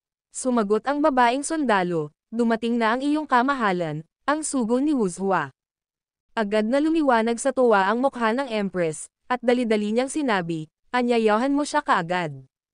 Ang Wuzhua ay isa pang makapangyarihang bansa sa Galileo, at sila ay bahagyang mas mababa sa Corinth sa mga tuntunin ng lakas. "Pasok po kayo sa loob, Miss." Maya-maya, may pumasok na babae sa bulwagan ng palasyo. Isa siyang magandang babae na nakasuot ng puting damit. Ang kanyang magandang mukha ay may isang pakiramdam ng dignidad at maharlika. Pumasok siya sa main hall at nakarating sa harapan ng Empress. Gayunpaman, hindi siya lumuhad. Sa halip, magarbong sinabi niya, "Shiana Sadie, ako ay isang sugo mula sa Wuzhua. How dare you not personally welcome me?" Ang Empress ay ngumiti ng mahina bilang tugon at inutusan ang kanyang katulong, pakibigay sa kanya ng upuan. Maya-maya, may nagdala ng upuan para sa sugo. Umupo ang sugo ni Wuzhua at pinag-cross ang kanyang mga paa. Ngumiti si Empress sa kanya. May dahilan ba ang Wuzhua na nagpadala ng sugo dito sa Sangria? Ngumiti ang sugo at sinabing, "Narito ako sa ngalan ng ating kamahalan, Shiana." Nalaman ng kataas-taasan ang pagtatangka ni Corinth na sakupin ang Sangria noong nakaraan at nabalitaan niyang binabalak nilang mag-atake muli. Sinabi ng kanyang kamahalan na magpapadala siya ng isang malaking hukbo sa garrison ng Yantar Canyon at tutulong sa Sangria sa paglaban sa Corinthian Army kung sumasang-ayon ka na pag-isahin ang ating mga bansa sa pamamagitan ng isang politikal na kasal. Ipinaliwanag ng Sugo ang layunin ng kanyang pagbisita. Agad na nawala ang ngiti sa mukha ni Empress. Magpakasal. Impossible. Ito ay matagal ng pinanghahawakang tradisyon ng Sangria. Sino mang babae sa Sangria ay pinayagang magpakasal sa mga lalaki mula sa ibang bansa. Ang tanging exception doon ay ang reyna. Ang mga babaeng nagpakasal sa iba't ibang bansa ay ibabalik din ang kanilang mga anak na babae sa Sangria, na tinitiyak ang pamana ng bansa. Malamig na sagot ng Empress, bumalik ka at sabihin mo sa iyong emperador na hinding-hindi ko siya pakakasalan, hindi ko pababayaan ang ating bansa kahit na kailangan kong sumama dito. Novel drama. Please umalis ka kaagad. Pinaalis niya ang kanyang bisita. Maaga o huli, papayag ka. Hindi na nagtagal ang Sugo at mabilis na umalis. Ang mga opisyal ng sibil at militar sa pangunahing bulwagan ay nakatingin sa isa't isa ng blanko, at ang lahat ay nakaupo sa nakatulala na katahimikan. Samantala, si Shiana, ang Empress ng Sangria, ay nagsimulang magmuni-muni ng malalim. Natahimik ang main hall. Maya-maya, humakbang ang isa sa mga opisyal at pinayuhan, kamahalan, magandang pagkakataon ito para sa amin. Ang Wuzhua ay isang makapangyarihang bansa. Kung makuha natin ang kanilang proteksyon, magkakaroon ng pagkakataon ang ating bansa na makaligtas sa kalamidad na ito. Na-dismiss kayong lahat, tumayo si Shiana, itinaas ang manggas, at lumabas ng main hall. Sa nakalipas na 2 araw, nakatira si James sa loob ng palasyo. Dahil siya ang benefactor ni Sangria, pinayagan siyang maglakad ng malaya sa paligid ng palasyo at lungsod. Siya ay hindi mapaniniwalaan o kapanipaniwala tungkol sa sumpa sa Sangria at kung paano nito nagawang patayin ang mga lalaki lamang ngunit pinapayagan ang mga babae na mamuhay ng hindi nasaktan sa bansa. Naglibot-libot si James ng ilang araw ngunit hindi nakakuha ng anumang kapaki-pakinabang na impormasyon. Bahagya siyang nadismaya. Bumalik si James sa pasukan ng palasyo na may dalang sigarilyo sa bibig. Nang makitang papalapit si James, sadyang lumuhad ang mga gwardya sa pasukan ng palasyo para salubungin siya. Nasanay na si James sa kanilang magalang na pag-uugali at hindi na ito pinansin. Tahimik siyang naglakad papasok sa palasyo at nagkataon na nabangga niya ang mga opisyal ng sibil at militar na papalabas ng bulwagan. Ang mga opisyal ay pawang mga kaakit-akit na babae. Nang makita nila si James, hindi nila napigil ang mag-usap tungkol sa kanya. Bakit hindi pa siya umaalis? May death wish ba siya? Hush! Panatilihin ang iyong mga boses. Siya ang tagapagligtas ni Sangria. Ang mga opisyal ay sinasadyang umiwas kay James. Mr. Caden. Isang boses ang tumawag kay James. Nang marinig ang boses, lumingon si James sa pinanggalingan at nakitang ito ang general na iniligtas niya noon. Tumingin ito sa kanya at marahang tumanggo. Oo. Ang video na ito ay edited by Urban Storytelling. Kabanata 2564. Hindi lamang iniligtas ni James si Sangria kundi pati na rin ang buhay ng babaeng general na ito. Lumapit ang general at tumingin kay James na masayang naglalakad. Nag-aalalang tanong niya, bakit hindi ka pa umaalis, sir? Ang kanilang paglalakbay sa Imperial Capital ay tumagal ng higit sa 10 araw. Pagkarating sa Imperial Capital, nanatili doon si James ng ilang araw pa. Sa kabuuan, halos 20 araw na sa Sangria si James. Nag-aalala siya sa kaligtasan ni James, natatakot na masumpa siya at makatagpo ng kasawian kapag hindi siya umalis kaagad. Si James naman ay napakalma sa buong sitwasyon. Nakangiting tanong niya, may sumpa ba talaga si Sangria? Mataimtim na tumanggo ang babaeng general at sinabing, oo, totoo. Maraming lalaki ang dumating para manatili sa Sangria.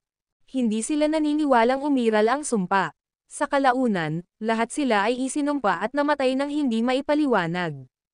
Pinaalalahanan niya si James, kung wala ka ng importanteng gagawin dito, umalis ka kaagad. Interesado si James sa sumpa ngunit walang nakitang kakaiba sa bansa. Siya ay nagtanong, kapag ang sumpa ay dumating sa isang tao, mayroon bang hindi pangkaraniwang nangyayari?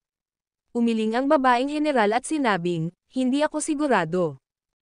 Ang lahat ng lalaki ay tila normal bago nangyari ang sumpa, at lahat sila ay biglang namatay. Sige. Naiintindihan ko. Tumanggo si James at nagpaalam sa babaeng general. Maya-maya, bumalik siya sa likod bahay ng palasyo kung saan naroon ang kanyang pansamantalang tinutuluyan. Umupo si James sa bakuran at nakipag-ugnayan kay Nova na nasa celestial abode. Ipinaliwanag niya ang sumpa sa sangria at nagtanong, Nova, mayroon ba talagang kakaibang lugar sa universo na ito? Posible naman. Sumagot si Nova, ang universo ay malawak at walang hangganan. Maraming hindi maarak na bagay ang umiiral, at hindi rin ito kakaiba. Speaking of curses, bigla kong naisip ang curse magic. Kung hindi ako nagkakamali, baka may kinalaman ang sumpa dito sa curse magic. Ano? Ito ay may kaugnayan sa curse magic ng lahing demonyo. Nagulat si James. Paliwanag ni Nova, hindi lang sa mga demonyo ang curse magic. Nangyari lang na ang isang powerhouse ng demon race ay nakakuha ng hindi kumpletong bersyon ng curse magic. Pagkatapos, dahan-dahan itong ipinakalat sa mga kapangyarihan ng demon realm.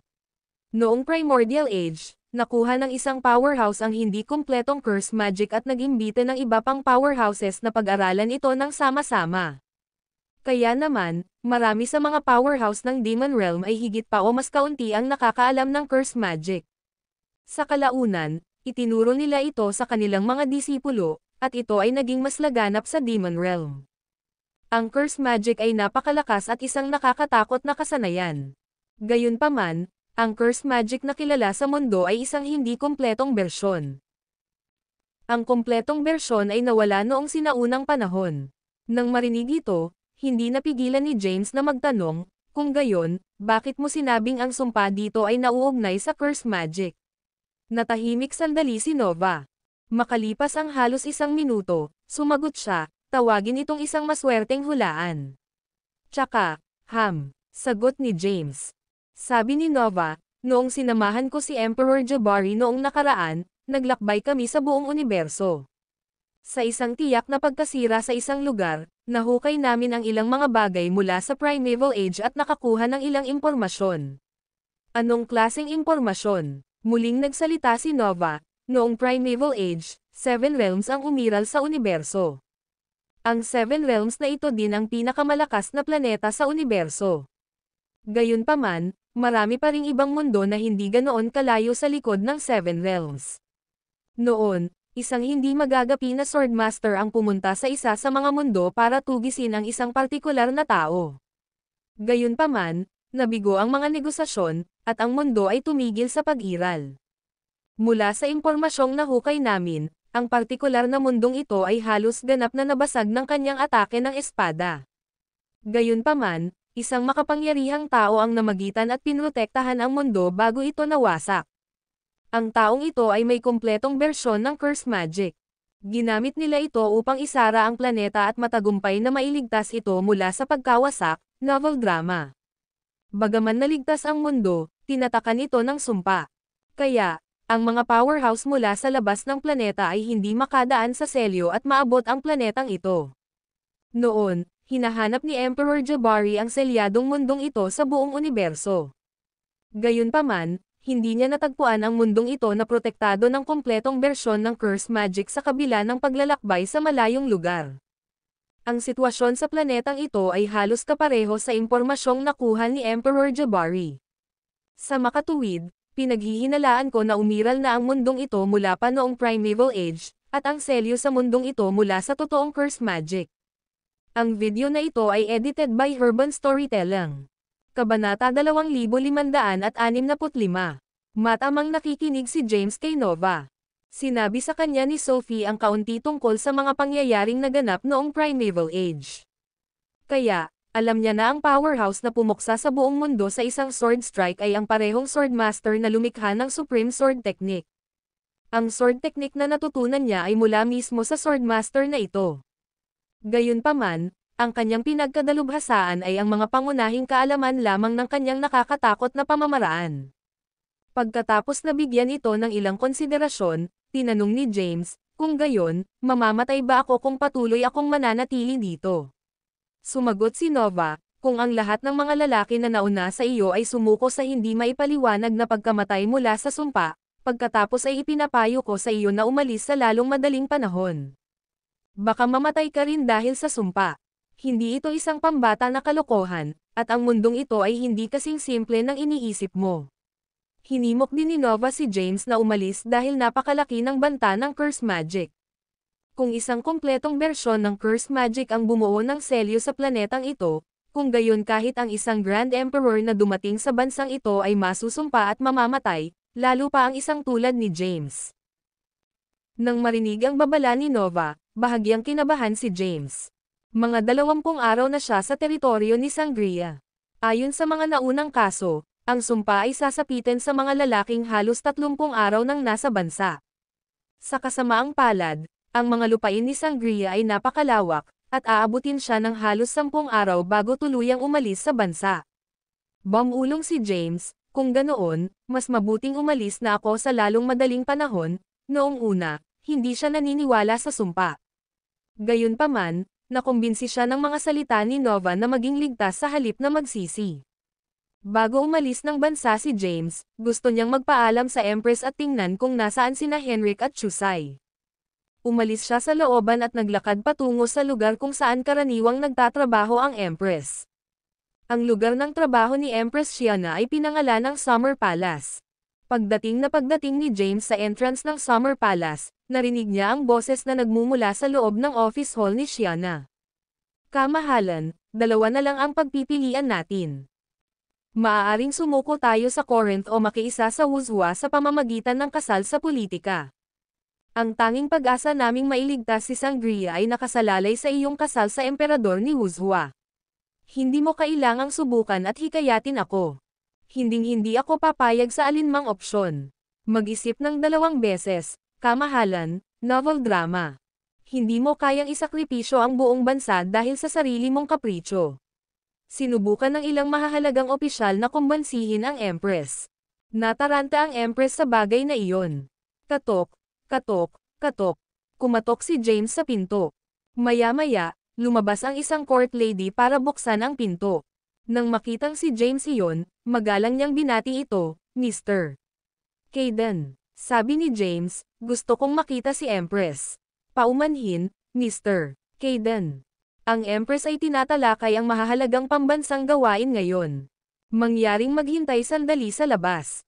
Hindi naman nagmamadali si James at naghintay sa labas ng office hall.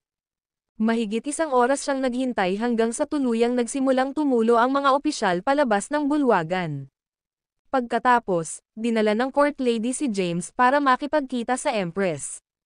Isang babaeng nakaasol na damit ang nakaupo sa pinakamataas na upuan.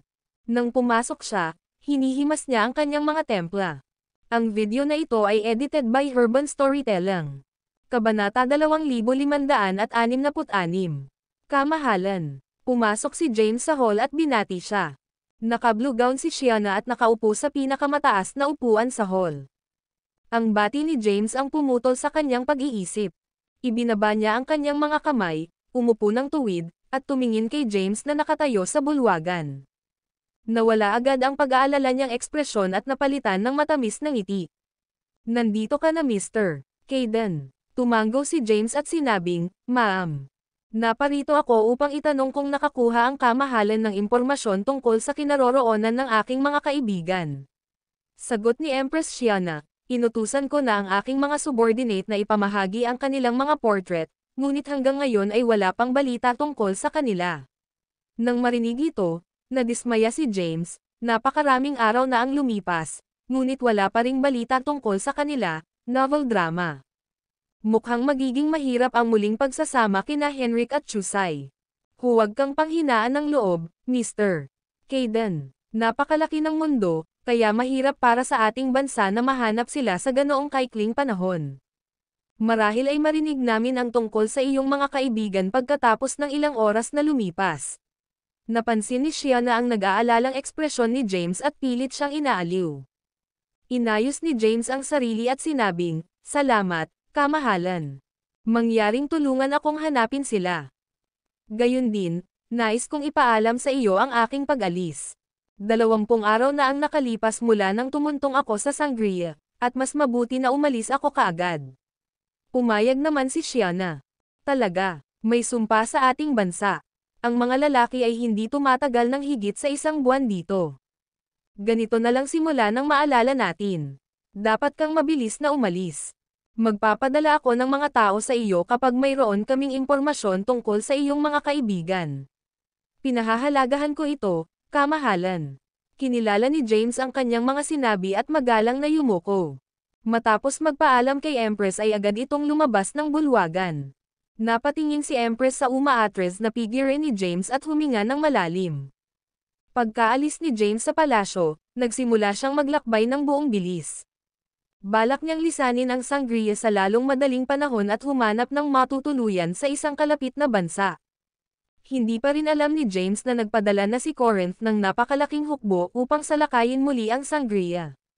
Wala rin siyang ideya na sinasamantala ng emperador ni Wuzhua ang digmaan para pilitin ang magandang Empress Shiana na maging asawa niya.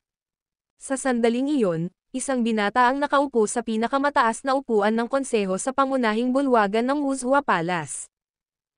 Nakasuot siya ng marangyang balabal, at ang mapatla niyang mukha ay parang hindi mapakali. Ang lalaking iyon ay ang emperador ng Wuzhua. Sa kabila ng kanyang pagpapahayag ng kawalang interes, siya ay isang kapansin-pansing makapangyarihang tao sa mundong ito. Ang kanyang lakas ay naglagay sa kanya sa nangungunang 3 pinakamalakas na tao sa Galileo. Isang ministro sa ibaba ang naghiwalay ng kanyang mga labi at nagmungkahi, kamahalan, ipinadala na ni Corinth ang kanilang mga tropa. Sa pagkakataong ito, personal na pinamumunuan ng kanilang chancellor ang tropa para mapabagsak si Sangria. Matapos masakop ang Sangria, ang Corinthian army ay magpapatuloy sa pagmamartse sa timog at sasakupan ang Wuzhua sa lalong madaling panahon. I suggest na magpadala agad tayo ng tropa sa Sangria. Hanggat puwersahin nating sakupin ang southern fortress ng Sangria, maaari tayong magkaroon ng pagkakataon laban sa kanila.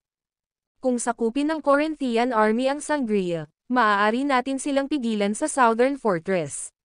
Hanggat ang Corinthian army ay hindi makalusot sa southern fortress, sila ay mananatili sa loob ng teritoryo ng Sangria. Sa 1 buwan, susuko sila sa kasumpa-sumpa ni Sangria. Nakaupo sa pinakamataas na upuan, ang emperador, si Fritz Ren, ay tamad na nagsabi, wala akong kahit kaunting pag-aalala tungkol kay Corinth. Hindi mahalaga kung masakop nila ang Sangria. Ang kinaiinteresan ko ngayon ay si Shiana. Bakas sa mukha ni Fritz ang pagnanasa. Ang Empress ni Sangria ay palaging proud at hindi ako sineryoso. Kapag umatake ang Corinthian army, lalapit sa akin si Shiana para humingi ng tulong sa kanyang desperasyon. Nadismiss lahat, tumayo si Fritz, nag-inat ng katawan, at ipinulupot ang mga braso sa baywang ng isang sexing babae. Pagkatapos, lumabas siya ng bulwagan. Ang video na ito ay edited by Urban Storytelling. Kabanata 2567. Bumiyahe si James ng buong bilis nang walang tigil saglit na pahinga. Mabilis siyang lumipad palabas ng lungsod at wala pang 5 araw ay nakalabas na siya sa teritoryo ng Sangria. Matapos tumawid sa Southern Fortress, naabot niya ang isang primeval forest na nasa isang neutral na rehiyon na hindi kabilang sa anumang bansa. Walang mapupuntahan si James, kaya nakahanap siya ng bundok na may kahangahangang tanawin ng primeval forest at nagtayo siya ng isang kahoy na bahay na matutuluyan niya. Matapos tumira si James, sinimulan niyang italaga ang lahat ng kanyang konsentrasyon sa paglilinang. Naabsorb niya ang nakapalibot na Empyrean spiritual energy para pagandahin at palakasin ang kanyang Yogacara. Habang siya ay naglilinang, ang Corinthian army ay naglakbay na pababa mula sa Yantarg Canyon at sinalakay ang Sangria. Milyon-milyong tropa ang sumalakay sa bansa at itinaguyod ang isang scorched earth policy. Kukunin nila ang lahat ng kanilang makakaya, papatayin ang sinumang lumaban, at susunugan ang mga bagay kaya walang natira. Ang Sangria ay isang bansang puno ng kababaihan. Nang makapasok ang mga tropa sa lungsod, sinimulan nilang laganap ang pagnanakaw at pagnanakaw sa lungsod. Sa kalaunan, ang mga sibilyan ng Sangria ay nasakop at inalipin ng kanilang mga nang-aapi. Samantala, nakikinig ang Empress sa mga ulat ng kanyang konseho sa loob ng Sangria Palace. Kamahalan, Nalagpasan na ng Corinthian Army ang Yantar Canyon at nasakop ang Macchia City. Ang lungsod ng Macchia ay nahulog na sa ating mga kalaban, kaya napilitan ang ating mga tropa na umatras. Sa bilis na ito, ang Corinthian Army ay makakarating sa Imperial Capital nang wala pang isang buwan. Nakatanggap si Xiana ng patuloy na daloy ng masamang balita. Bilang Empress ng bansa, ang bawat desisyon niya ay makakaapekto sa buhay ng hindi mabilang na tao. Kamahalan, kailangan mong gumawa ng desisyon sa lalong madaling panahon. Dalawang opsyon lang ang bukas para sa amin, kamahalan. Sumuko tayo kay Corinth o kakampi sa Wuzhua. Sa pamamagitan lamang ng isang pampulitika na kasalan tayo makakapagsanib puwersa sa Wuzhua at mapipigilan si Corinth. Ang mga opisyal ay nagpahayag ng kanilang mga opinyon. Umupo si Xiana sa pinakamataas na upuan ng konseho at nalilito sa pag-iisip. Maya-maya, nag-utos siya, "On the order. I-deploy ang buong hukbo ng ating bansa sa pagtatanggol ng Sangria. May sumpa sa ating bansa, kaya hindi pwedeng magtagal dito ang tropa ni Corinth. Hanggat maaari tayong magtagal, kailangan nilang umatras sa huli. Pakiusap muli, kamahalan. Kahit na umatras si Corinth sa ngayon, maaari silang mag-regroup at mag-strike ulit. Ito ay paulit-ulit, at ipagpapaliban lang natin ang hindi maiiwasan." Tumayo si Xiana at mariing sinabi, "Ang ating bansa ay nanag sa loob ng mahabang panahon. Hinding-hindi ako susuko sa kalaban, at hindi ako aasa sa tulong ng ibang bansa. Kahit na kailangan kong mamatay, bababa ako dito sa Sangria." Ipasa ang utos sa tatlong hukbo. Maghanda upang umalis kaagad at ibigay ang ating buhay upang labanan ang ating kaaway. Naglabas ng ganap na utos si Xiana. Sa buong kasaysayan, ilang beses nang nasakop ang Sangria. Gayunpaman, wala sa kanyang mga ninuno ang sumuko at lahat ay piniling lumaban hanggang sa kanilang kamatayan. Sa pag-alala sa kanilang matapang na pagtatangka, napagpasyahan niyang huwag itapon ang tuwalya. Kasunod ng utos ni Xiana, umalis ang lahat ng mga sundalo ni Sangria upang palayasin ang kanilang mga kaaway. Pagkatapos, ipinatawag ng bansa ang lahat ng babaeng magsasaka na hindi mga sundalo upang bumuo ng isang milisya. Sa kabilang banda, ang mga may mas mahinang cultivation base ay hiniling na lumikas kaagad. Ang Sangria Army ay dumanas ng malagim na pagkalugi, at ang bansa ay nagulo. Ang ilan sa mga sibilyan ng bansa ay nagsimulang tumakas sa takot. Sa loob lamang ng ilang araw, mahigit 10 milyong kababaihan ang tumakas patungo sa kanilang kalapit na bansa, ang Wuzhua, novel drama. Sa kabutihang palad, ang pagsisikap ng hukbo na ipagtanggol ang bansa sa kanilang buhay ay hindi nawalan ng kabuluhan, at pansamantalang pinilit nilang umatras mula sa Corinthian Army. Pagkalipas ng 20 araw, ang Corinthian Army ay walang pagpipilian kundi ang umatras mula sa teritoryo ng Sangria at muling magsama sa Yantar Canyon. Ang sumpa ni Sangria ay kasumpa-sumpa sa buong Galileo, at ayaw ng Chancellor ni Corinth na makipagsapalaran ang Corinthian Army. Matapos umatras ang Corinthian Army, ang Sangria na nasalanta ng digmaan ay binigyan ng pansamantalang pahinga. Sa bulwagan ng Sangria Palace, isa pang pambansang pagpupulong ang nagaganap. Kamahalan, ang Corinthian Army ay umatras sa Yantar Canyon. Mabuti. Matapos marinig ang ulat, sa wakas ay lumiwanag sa tuwa ang mukha ni Xiana. Naglabas siya ng isa pang utos, "Ihatid ang aking utos na ang ating mga puwersa ay papasok sa Macchia City at ipagtanggol ito sa lahat ng mayroon tayo. Ang Corinthian Army ay hindi maglalakas loob na manatili sa ating bansa at hindi kayang suportahan ang kanilang sarili dito sa mahabang panahon. Sa kalaunan ay atras sila at matatalo kung patuloy tayong mananatili sa ating kinatatayuan." Ang video na ito ay edited by Urban Storytelling. Kabanata 2568. Ang Corinth, Sangria, at Wuzhua ang pinakamalakas na bansa sa Galileo. Ngayong nasa digmaan sina Corinth at Sangria, ang bilang ng mga sundalong lumahok sa labanan ay umabot na sa ilang milyon. Bagamat nilusob ng Corinthian Army ang lungsod ng Macchia sa Sangria, nalabanan sila ng matiyagang pagsisikap sa pagtatanggol ng Sangrian Army. Sa takot sa sumpa ni Sangria, pansamantalang inalis ng Corinthian Army ang kanilang mga tropa. Samantala, ipinadala ng Corinthian Chancellor ang pinakabagong update sa digmaan pabalik sa kanilang bansa. Matapos talakayin ni Emperor Zandalas ang bagay na ito sa kanyang mga opisyal, nagpadala siya ng isa pang malaking hukbo upang suportahan ang Chancellor. Sa pagkakataong ito, nagpadala si Corinth ng 10 milyong sundalo. Ang kabuoang lakas ng batch ng mga sundalong ito ay napakaganda, at ang pinakamahina sa kanila ay nasa ranggo ng Immortal Ascension. 10 milyong sundalo ang nagmarcha ng may pananakot patungo sa Yantarg Canyon. Nakarating agad sa Sangria ang balita ng paparating na batalyon.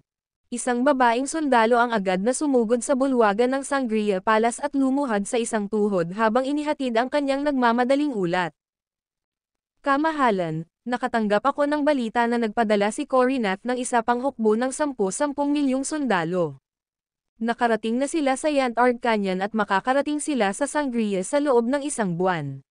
Si Shiana ay may mataimtim na tingin nang marinig ang ulat. Damn it! Nagmura siya. Noon pa man ay kalmado na siya at tahimik ngunit nawala ang kanyang katahimikan matapos marinig ang balita. Matapos ilabas ni Shiana ang kanyang pagkadismaya, huminga siya ng malalim at sinabing, tipunin ang milyon-milyong sundalo mula sa lahat ng base militar natin at utusan silang ipagtanggol ang Makkia City. Ano man ang sakripisyo, dapat nating protektahan ang lungsod ng Makkia. Kahit na ang buhay natin ay kabayaran nito. Naiintindihan. Matapos maglabas ng utos ang Empress, lahat ng pangunahing lungsod ng Sangria ay nagpadala ng mga tropa sa Makkia City. Kasabay nito, maraming magigiting na magsasaka ang nagboluntaryong lumahok sa digmaan. Ang Sangria ay nagtipon ng isang hukbo ng 30 milyong sundalo sa loob lamang ng ilang araw. Ang 30,000 na mga sundalo ay ipagtanggol ang Makkia City laban sa Corinthian Army sa kanilang buhay, novel drama. Samantala, patuloy na napapanahon ang Wuzhua sa lahat ng nangyayari. Haha, matapos marinig ang balita, ang emperador ng Wuzhua, si Fritz Ren, ay humagalpak ng tawa. Mabuti, sige at lumaban ka. Makabubuti kung pareho silang mauuwi sa matinding pagkatalo. Pagkatapos, sisabog tayo at aanihin ang lahat ng samsam sa kanilang digmaan. Sa kabilang banda, ganap na walang kamalay-malay si James sa lahat ng nangyayari. Nagsimula na siyang magtanim sa isang bundok sa labas ng Southern Fortress ng Sangria. Sa kasamaang palad para sa kanya, ang mundo ay hindi advanced, at ang Empyrean spiritual energy ay napakakaunting. Ito ay mas mababa kaysa sa mortal na dimensyon sa Demon Realm ngunit katulad ng kapaligiran sa lupain ng Tabal. Dahil dito, medyo mabagal ang paglaki ni James sa mundong ito. Sa kasalukuyang rate, ang kanyang Yogokara ay maaaring hindi na umunlad sa ikalawang yugto pagkatapos ng 100 taon. Hindi alam ni James kung saan pa siya pupunta kaya wala siyang ibang pagpipilian kundi ang mag-focus sa pagpapabuti ng kanyang cultivation rank. Dahil si Sophie ay nagmumuni-muni sa pag-iisa, walang ibang makakapag-set up ng time formation para sa kanya. Kung hindi, mapapabilis niya ang kanyang cultivation na mayroon siyang access sa isang time formation. Guro, nakatuon si James sa kanyang paglilinang nang biglang may lumabas na figure mula sa celestial abode at lumitaw sa kanyang harapan. Nang marinig ang boses na tumatawag sa kanya, tumigil si James sa kanyang pagtatanim at binuksan ang kanyang mga mata. Ang taong nagpakita ay ang spirit tool ng celestial abode, Nova. Nakasuot ng itim na robe si Nova at may hawak na lumapit. Matanda na ang itsura niya at para siyang matanda na halos nasa dulo na ng kanyang buhay. Bahagyang tumango si James at nagtanong, anong problema, Nova? Ang video na ito ay edited by Urban Storytelling. Kabanata 2569. Sinabi ni Nova, ang ilan sa mga tao sa Celestial Abode ay nagsabi na ang Elysian Seal sa kanilang mga katawan ay nawala. Ha? Gulat na tanong ni James, nawala na ang Elysian Seal. Sagot ni Nova, oo. Pagkarating namin sa mundong ito, may mga tao na gumawa ng mga tagumpay sa kanilang cultivation rank. Hindi nagtagal at marami pa ang nagsimulang gumawa ng mga pagpapabuti at nalaman nila na ang di umano'y Elysian Seal sa kanilang mga katawan ay hindi lumitaw habang sinusubukang gumawa ng isang tagumpay sa paglilinang. Nang marinig ito ni James ay natigilan siya, novel drama. Pagkatapos, bigla niyang naalala ang mga salita ng Empress ni Sangria.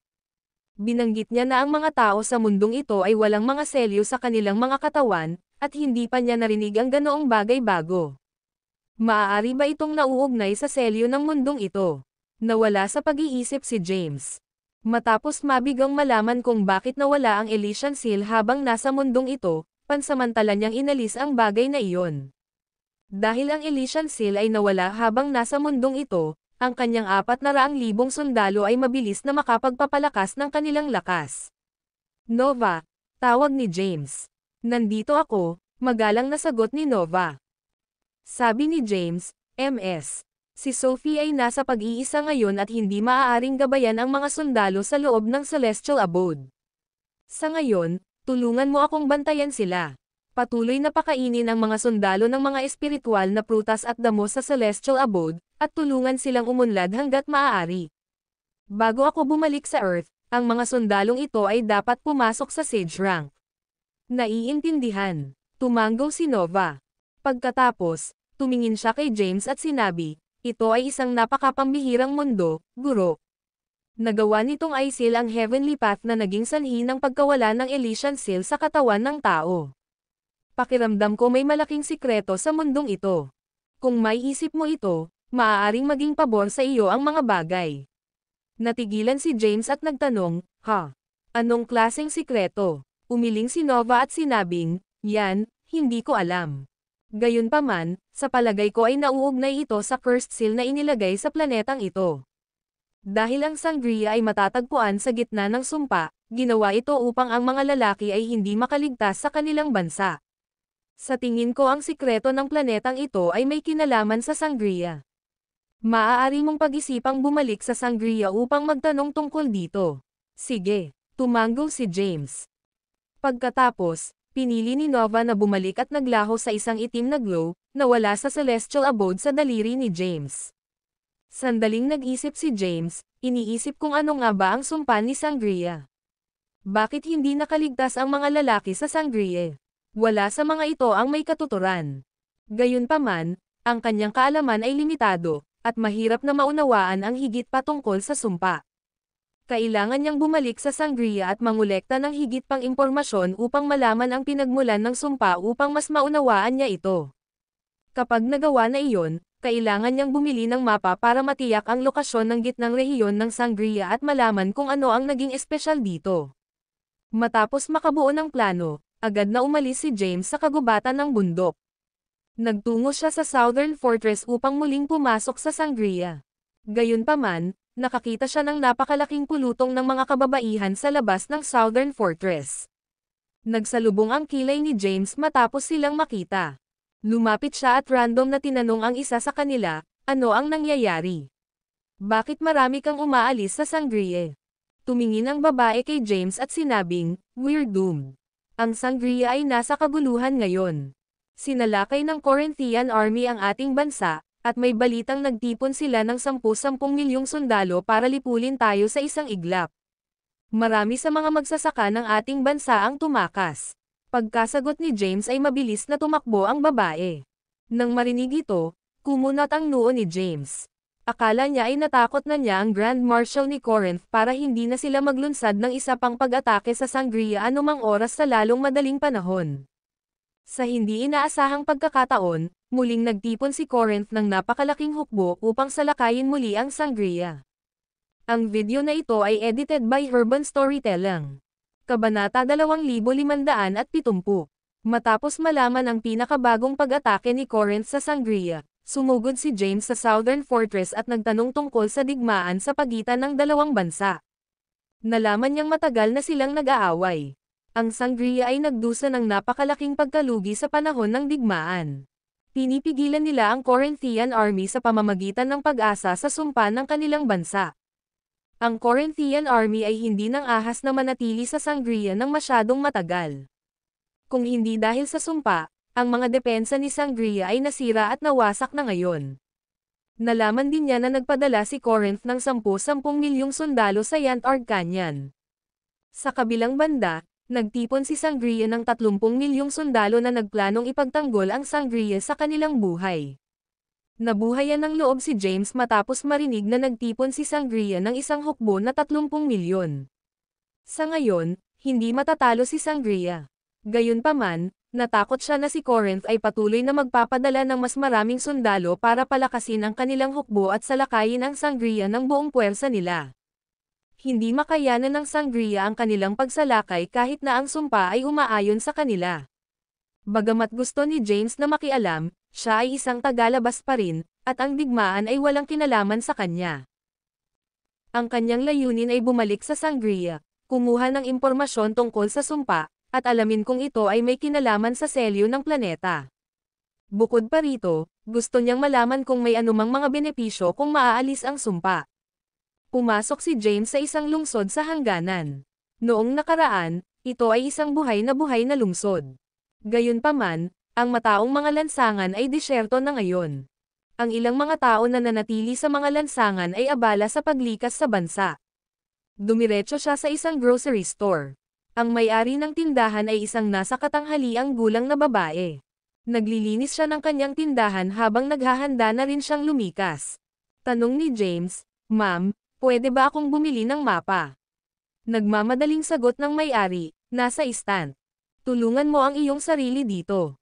Ang mga mapa ay hindi partikular na mahalaga, kaya hindi binalak ng may-ari na dalhin ang mga ito sa kanya.